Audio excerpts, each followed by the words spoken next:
The left's worst week ever concludes with them using the only weapon left at their disposal, calling conservatives bigots. From The Economist to Eric Holder to Ilhan Omar, when the left calls you a racist, you know you've won the argument. Then Mike Lee gives a highly entertaining Green New Deal performance on the floor of the Senate. David Brooks is wrong in the New York Times. Surprise, surprise. And finally, the mailbag. I'm Michael Knowles, and this is The Michael Knowles Show.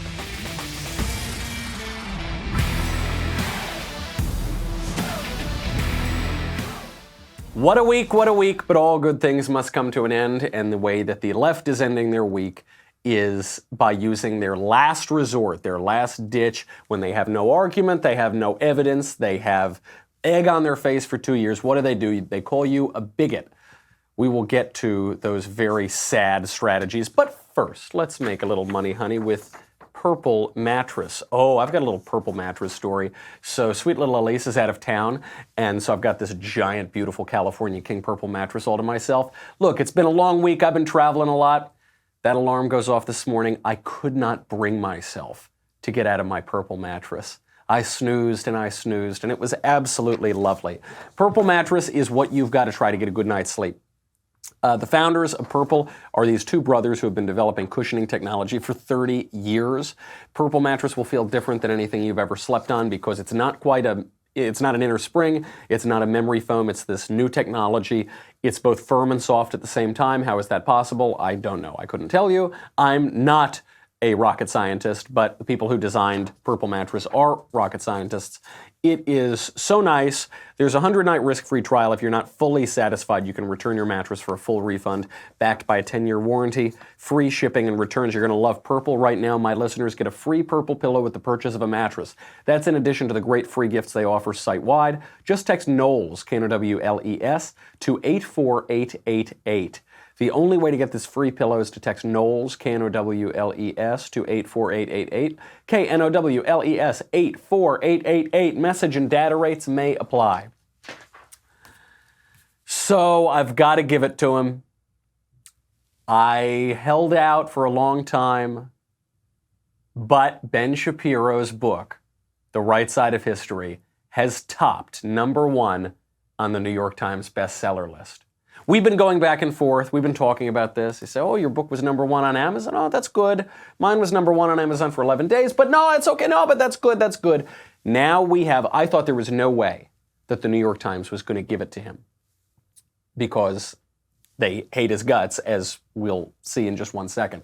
But this book sold so many copies so fast, it reached #1 on the New York Times bestseller list. It is selling out like crazy. It is a really good book. I read it when it was in draft form. I've been going to college campuses since the book is released. People bring me the book. I say, did you read that yet? This is like an entire history of, an intellectual history of Western civilization. They say, you bet, I read it in 2 days, couldn't put it down. Got to give it to the guy. #1 on the New York Times bestseller list. That is a huge deal. That is really cool. So go out and buy the book if you haven't bought it yet. The other reason you have to buy it is because the left is furious about this book. They are so upset. The Economist published a headline today, quote, "Inside the mind of Ben Shapiro, the alt-right sage without the rage." Ben Shapiro, alt-right sage. Now, they went inside his mind, apparently. They didn't look at his head, on the top of which is a yarmulke, which is good evidence that you're not part of the alternative right. There's a lot going on in this headline. To begin, first of all, it's just not true, right? Ben has been very clear in his condemnations of the alternative right, and they just use this smear. So Anne McElvoy, I guess, is the editor of The Economist. And she said, Ben, in fairness, we said, and then she has some misspellings or something. I think she said, you're like a figure in alt-right thinking, but that's not really a label. She's saying, we didn't label you alt-right. We're just saying it's sort of like you're in the alt-right thinking. So I would like to point out that Anne McElvoy is a Nazi pedophile. Anne McElvoy, the editor of The Economist, is a Nazi pedophile. But I'm not labeling her a Nazi pedophile. I'm just saying she's a Nazi pedophile. But don't you accuse me of labeling her that way. Because first of all, that statement, Anne McElvoy is a Nazi pedophile, is as much of a label and it's as accurate as the Economist headline that Ben Shapiro is an alt-right sage. Now, this thing got ratioed into oblivion. People were both rightly quite angry about this and just making fun of them for what shoddy, ridiculously sophomoric journalism they made. So they did release a correction. They say, quote, "A previous version mistakenly described Mr. Shapiro as an alt-right sage and a pop idol of the alt-right. In fact, he has been strongly critical of the alt-right movement. We apologize." So there it is. Big headline, big tweet, and then hours and hours later when no one's going to read it, they have a little correction down there. That's what they do. What's so funny, too, in this is they criticize Ben for using clicky headlines to get people to come engage with his content. They did a far more egregious version of that than Ben or the Daily Wire or any of us have ever done. But I'm not saying this to defend, Ben can defend himself, he's a big boy, and I'm not doing this just to make fun of The Economist. If we were going to do that, we'd be here all day long. The reason I bring it up is because this is what the left does with language. Ben is an alt-right sage.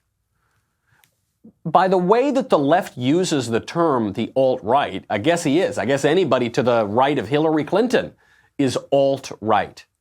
This is what they do. This is why I actually don't use that phrase anymore. I did a PragerU video when the alternative right was being brought up as a new topic of discussion, just to make clear what the alternative right is, why it's wrong, and why we should move on. Then the left took that term and they watered it down to mean nothing. So now I don't use the term. I try to be much more precise. I don't use the term racist too frequently because what does it mean? It had a meaning, then the left robbed it of meaning. So now I try to be more specific. I'll say racially bigoted. Bigotry at least has a meaning for now. At least it still has not been robbed of its meaning.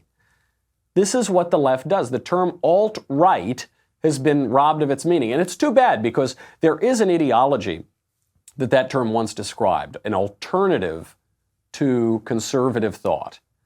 And what it was really specifically being used by its biggest proponents is a politics that essentially boils down to race and ethnicity without much regard for,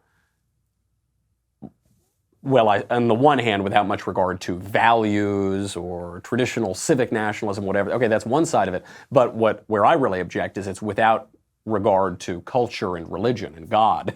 So you're taking all the trappings of Christendom, but you're robbing it of the Christ. And so what is that? That's a sick perversion. I mean, that's why I reject it, as I explained in my PragerU video.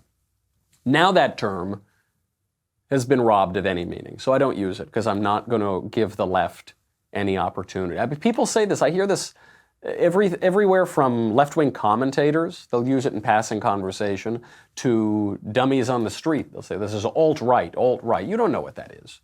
You don't know what that means. So they do it all the time. During the Bush years, they did this with the term neocon.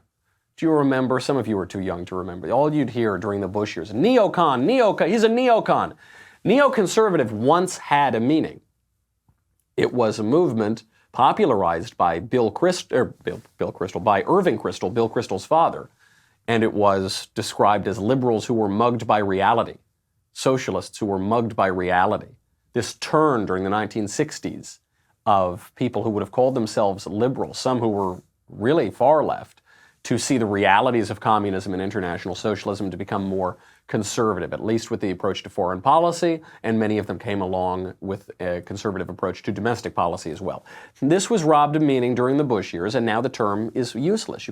To call someone a neocon, what does that even mean anymore? Now when they use the phrase, they mean bigoted, warmongers, people who want to bomb brown people. What does the term alt-right mean? It means anyone to the right of Hillary Clinton is a racist bigot, bigot, bigot, bigot. And this brings us to the best week ever for the right, the worst week ever for the left, and the last thing they can possibly do, which is call everybody a bigot. You know, in conversations, you'll say, yeah, I think we should lower the top marginal tax rate. Bring it down a little bit. I think that'll be good for the economy. That'll help everybody. They'll say, well, but, and once they finally run out of arguments, they'll say, well, the reason you want to do that is because you're a racist.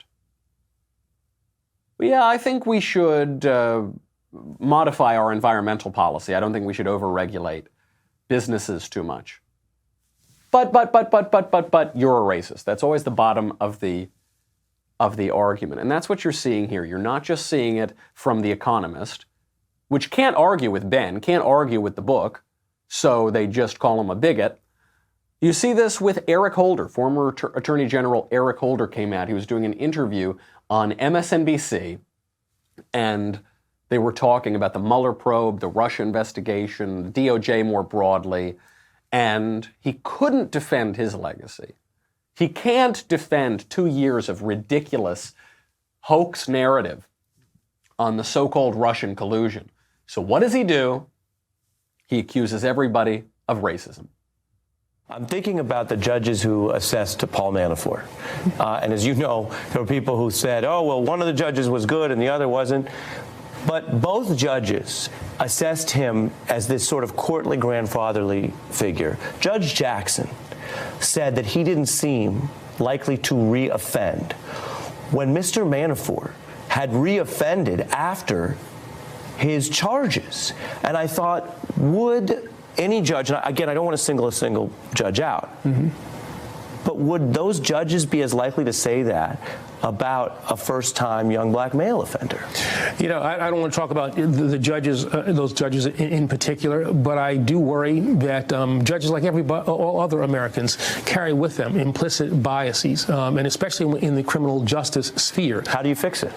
Well, you certainly have to have training. You have to make people aware of the fact that they do carry these biases, and make them understand that, you know, if you see an African-American defendant in front of you, that's going to probably trigger things in your mind, unconsciously, subconsciously, and you're perhaps going to treat that person differently than somebody who shows up in a tie and has, you know, a great lawyer that they have paid for. You're going to maybe cut that person a break that you wouldn't otherwise give to a Hispanic or African-American defendant. Implicit biases. This is the great crown jewel of smearing people as racist, because they can't do anything about it, because it's implicit, it's subconscious. You can't consciously change it because it's subconscious. Also, by the way, if you didn't catch that at the end, Eric Holder says the reason that that African American people and Hispanic people are treated unfairly is because if you see somebody wearing a tie, you're going to give them greater respect and credit. Because apparently, according to Eric Holder, a black man who is wearing a tie, black people and Hispanic people can't put on a tie. You see, he's conflating race and knowing how to dress in a respectful situation. Oh, black people and Hispanic, they can't wear ties. Eric, you're wearing a tie. No, but this old, no. Nothing to see here. That's your implicit bias that thinks I'm wearing a tie. It's all implicit, implicit, implicit. We'll see in just 1 second why this is the weakest of the racist arguments. But first, let's make a little money, honey, with Keeps. Listen, fellas, losing hair is no good. I am not a Greek Adonis of a man. I am not some old ancient hero. Not the most athletic fellow. But one thing I've always had going for me in the ladies department is my head of hair. 2 out of 3 guys will experience hair loss by the time they're 35. Which brings us to Keeps, the easiest and most affordable way to keep the hair you have. These FDA-approved products used to cost a lot of money, but now, thanks to Keeps, they're finally inexpensive. They're easy to get. For 5 minutes now, starting at just $10 a month, less than 33.33 cents per day. Is that right? Did I do that number right? I think so, maybe. You will never have to worry about hair loss again. Just getting started with Keeps is very easy. Sign up takes less than 5 minutes. Answer a few questions. A licensed physician will review your information online and recommend the right treatment for you. Then it's shipped right to your door every 3 months. Keeps offers generic versions of the only 2 FDA-approved hair loss products out there. $10 to $35 a month. Plus, now you get your first month free. One fabulous way to keep your hair. Receive your first month of treatment for free. Go to keeps.com/Knowles, Knowles, KEEPS.com/Knowles, Knowles. Guys, you are going to kick yourself if you allow hair loss to begin when you could have stopped it so easily and for such little money. Free month of treatment at keeps.com/Knowles. Keeps, hair today, hair tomorrow. The implicit biases.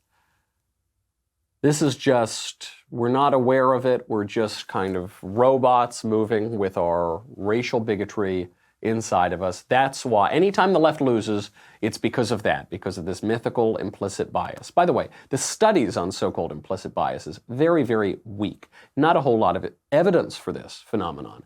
But did you see what Eric Holder said? He said, well, how do we combat these implicit biases? He says, well, you need a lot of training.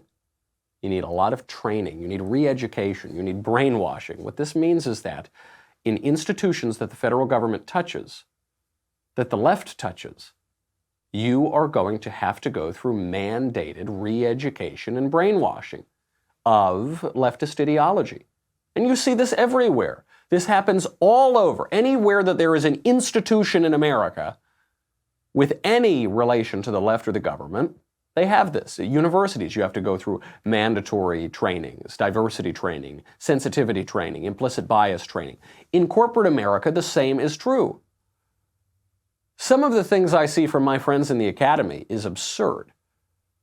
You'll see they're constantly getting emails about this, constantly getting trainings about this sort of thing. That's what he wants. This is why the government is always trying to come in. K through 12 education, pre-K education. They want, hey, we'll give you free education. Hey, we'll subsidize your student loans. Hey, we'll give universities a ton of money. But, come on. We're giving you all, you've got to give us a little something. Do this training. Do this re-education. Do this brainwashing. That's what he wants. That's what we're talking about. Why? Because they don't have the argument, so they've got to come in. Nancy Pelosi said this the other day. We need to lower the voting age to 16 so that we can capture them when they're already in our grip in public education. And so now we've got Eric Holder. This is not just some wacko elected official or just some wacko activist. This is a guy who was the Attorney General. This is a major political figure in the country. Now we have Ilhan Omar. Ilhan Omar, elected Democrat, freshman Democrat representative, doesn't like the Jews very much, has made many comments repeatedly with weak apologies and then repeated slurs against Jews. Her communications director, what does he say? He posts on Twitter the other day, Jeremy Sleven, quote, anti-Semitism is a right-wing force. Anti-Semitism is a right-wing force. Anti-Semitism is a right-wing force. This is what they do. This is the new left thing. For leftist tweets, they'll either repeat some empty slogan time and time again. They had one, Planned Parenthood tweeted out something like, some men have a uterus, some men have a uterus, because they think if they repeat it enough times, it makes fantasy true. And so they do this here. The other one they do is they use the clapping sign. They do the clapping. Anti-Semitism is a right-wing force. And he's saying this because his boss is an anti-Semite. Again, language has been watered down so much, I don't use the term a lot. I don't use it to apply to a lot of people. But she has expressed this time and time again. She said Israel has hypnotized the world. She's prayed to Allah to wake people up to the evils of Israel. She said the only reason anybody in America would support Israel is because they're getting paid off by Jews. She has said that the reason that we have to treat Israel so differently is that Jews in America can't be trusted not to have dual loyalties. They can't be trusted to be loyal to their own country. She is an anti-Semite, and what this guy, Jeremy Sleven, is trying to do is convince everybody that it's opposite day. I know you are, but what am I? That's what he's saying, because they've had the worst week ever. And for Ilhan Omar, this has been the worst month ever. She's been roundly condemned, even by her own party. This is one of the reactions to the best week ever that we noted last time, which is gaslighting. They're trying to gaslight us. They're trying to say, no, the Russia probe, that wasn't legitimate, it was caused by racism. No, the bigotry of members of our own party, it's actually opposite day, it's actually your bigotry. No, Ben Shapiro in his book, which is all just about Western intellectual history, and it's selling, and it's number one on the New York Times list. It's only number one because he's a big racist, and everybody's a racist. La la la. Everybody who doesn't agree with me is a bigot. Everyone who doesn't agree with me is Hitler. La la la la la. That is the only conclusion that we could have expected from this week. It's a wonderful way to end the week. We knew it was going to happen, so I'd just like to toast all of you who have your leftist tears tumblers out. That is the natural conclusion. When the left calls you a racist, you know you've won the argument. Speaking of race frauds, Jussie Smollett, the guy who gave a good acting performance on Empire and a bad acting performance on the streets of Chicago. You know, he just had his charges dropped by the crooked Cook County State Attorney's Office. You know, he's trying to say he's been totally cleared now. I mentioned this just a day or two ago. I said, this is not the end for Jussie Smollett. They would be crazy to bring him back on that show, Empire, because he faces federal charges. So, okay, he gets off in crooked Cook County. The big issue is he sent himself a hate hoax, a threat hoax. He sent it through the mail. That makes it a federal crime. And I said it the other day, the feds are not going to take kindly to crooked Chicago politics. They're not going to let this off the hook. And looks like I was right. We are now finding out that the feds are not only looking into the deal that was reached in Chicago, they're also looking into federal charges of mail fraud. The FBI is investigating whether or not Jussie Smollett sent the hate mail to himself. This was laced with a white powder, so it was a real threat.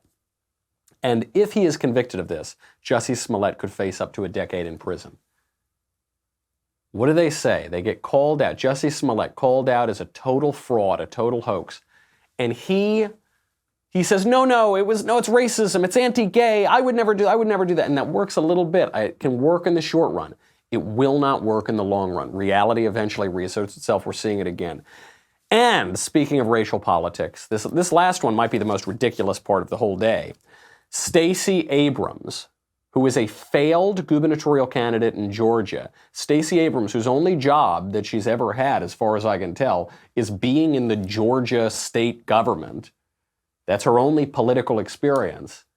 She is now being heralded by weirdos on the left as a potential 2020 candidate. Here's Andrea Mitchell asking why she's not at the top of the pack. How do you feel about some of the white men who are running being asked about a running mate and saying that they would guarantee putting a woman on the ticket? You and Andrew Gillum came way closer to winning your races than Beto O'Rourke did. How do you feel about all of the publicity, the campaign that Beto O'Rourke has gained by the listening tour, cooking at home, going to the dentist, his online presence, his fundraising? Why Beto O'Rourke and not Andrew Gillum and not Stacey Abrams as, the darling of the media? Yeah, Beto's a weirdo too, but why Stacey Abrams? She's nobody. She is nothing. She was in the Georgia State Assembly or something. Are you kidding me? That qualifies you to be president? She lost an election. She lost her election for governor. She then didn't concede the election. She then finally conceded, but she says it was all wrong. And now there's a rumor that Joe Biden might announce her as his running mate. And the mainstream media are so excited about this. During that lunch with the vice president, let me ask you, did the conversation of a potential future ticket between the two of you, with vice president, you being his vice president on the ticket? One quick other piece of political business. You said you've been meeting with and having drinks with everybody who's thinking about running for president. When you drink alone, are you having drinks with somebody who's thinking about running for president? I am. There are a number of women. There are a number of minority candidates running for this Democratic nomination. Is this the year one of them ends up being the nominee? I believe so. This is the year. I believe so. I'm Stacey Abrams. I was in the Georgia State House, in the State Assembly for like a little while. So that's why I should be president. This is how you know that not just on Russia, not just on Jussie Smollett, not just on Ilhan Omar, this is how you know broadly, nationally, the left has lost the argument, is the only thing that can play is racism. The fact that this woman who has done nothing in her life is being considered as a legitimate presidential candidate, couldn't even win a governor's race down there, tells you everything. Why is she being considered a serious candidate? Because she's a black woman. There's nothing bigoted about pointing that out. These guys admit it themselves. All of those interviews say, well, but you're a racial minority. You're a woman. Why shouldn't you be considered a candidate? You're better than Beto O'Rourke. Shouldn't you, by virtue of your sex and race, become the presidential candidate? And this is really bad because this is always the case. When you only focus on race and sex, when that's the bottom of your argument, you don't have an argument. And The Democrats, if they want to win in 2020, need to have an argument. They need to present some reason to the American people to vote for them. They need to say, Trump has done this wrong, we're going to do this right, here's what we're going to offer. They have nothing to offer. They have nothing to offer other than the Green New Deal, which Mike Lee came out yesterday and had one of the most hilarious routines on the floor of the Senate. It's one of the best presentations there ever. He started showing photos of Ronald Reagan shooting machine guns on a velociraptor. He said this is as serious as the Green New Deal, and he's right. We've got to get to the mailbag, but before we go, I just want to point something out from David Brooks. David Brooks, this is the real cap to the best week ever. He wrote a piece in the New York Times that said, we've all just made fools of ourselves again. We've all made fools of ourselves because of all the Russia stuff and everything. He calls it the awful corruption of scandal politics. He says, quote, maybe it's time to declare a national Sabbath. Maybe it's time to step back from the scandal mongering and assess who we are right now. Democrats might approach this moment with an attitude of humility and honest self-examination. It's clear that many Democrats made grievous accusations against the president that are not supported by the evidence. It's clear that people like Beto O'Rourke and John Brennan owe Donald Trump a public apology. Republicans and the Sean Hannity-style Trumpians might also approach this moment with an attitude of humility and honest self-examination. For 2 years, they've been calling the Mueller investigation a witch hunt. For 2 years, they've been spreading the libel that there are no honest brokers in Washington. They should apologize for peddling that sort of deep cynicism that undermines our country's institutions. No, no, no. No, you don't get to do this. The left doesn't get to do this. There is no moral equivalence. The left has said for 2 years, Donald Trump is a stooge, a tool of Russia, a traitor to his country who sold our whole country out, and now we're a satellite state for the Kremlin. That was totally wrong. Every syllable of that was wrong, and it was proven wrong. Also for 2 years, conservatives have said there was no basis for this investigation. We know that it was crooked from the beginning because it was based on a fake dossier funded by Hillary Clinton with massive FISA abuse, massive collusion between the Democrats, the Obama DOJ and FBI, and foreign intelligence sources, including in Russia. We said this was crooked from the very beginning, and so we are skeptical of the investigation because of hard evidence, which we still have, which is still demonstrable, that this investigation never should have been launched in the first place. There is no moral equivalence. We were right. We were 100% exonerated. Not just on Donald Trump being not being a stooge of Russia, not just on Donald Trump not obstructing justice, but us. We were exonerated in our deep skepticism and our deep opposition to this Russian hoax investigation because it was wrong, it was a lie, it was a total fiction and fantasy from the very beginning. No equivalence. The left owes an apology to us. We owe an apology to absolutely nobody, including David Brooks. We win, you lose, deal with it. We've got to get to the mailbag. Go to dailywire.com right now. Coming up at 7 p.m. Eastern, 4 p.m. Pacific, tune into our next episode of Daily Wire Backstage, where I'm going to smoke a cigar and have a glass of whiskey because I'm a little riled up by this silly equivalence, this ridiculous attempt to say, well, we both did something wrong. Nope. Best week ever for Republicans, worst week ever for Democrats. Deal with it. We're going to celebrate tonight. It's going to be me, Jeremy, Ben Shapiro, Andrew Klavan, and this week's special guest, Matt Walsh. It's going to be a lot of fun. As always, only Daily Wire subscribers get to ask the questions. And if you subscribe during tonight's live stream, you will be automatically entered to win a visit to Daily Wire and sit in on a future episode of Backstage. Meet us, watch the show. We're going to have a great time. Subscribe to Daily Wire tonight during the live stream and be automatically entered to win the sweepstakes. Trust me, we will have a very good time. You know what you get. You get everything. If you weren't already a subscriber, you'd have drowned all week. Go to dailywire.com. We'll be right back with the mailbag.